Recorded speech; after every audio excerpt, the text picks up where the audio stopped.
Hello friends, in this very brief video, I'm going to touch upon an important topic related to hematopoietic stem cell transplant. We all know we perform bone marrow transplant for a variety of conditions, including immunodeficiencies.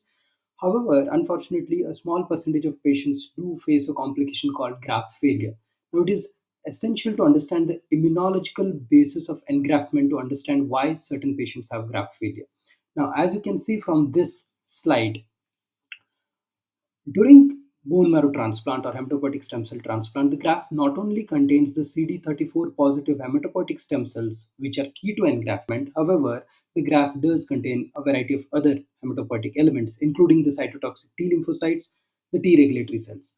Now, the donor cytotoxic T lymphocytes and the donor T regulatory cells play a key role and support engraftment. On the other hand, if you look at the recipient or at the host, the cytotoxic T lymphocytes of the recipient would try to reject this graft. Interestingly, the T regulatory cells from the recipient also support engraftment. Now, one important thing that you note from this slide is that the T regulatory cells of the donor suppress the NK cells via TGF beta because NK cells again mediate rejection. Now, having understood this immunological basis of engraftment and graft failure, one can easily understand that if you deplete the T cells, if you take out the cytotoxic T lymphocytes from the graft, it should increase the risk of rejection.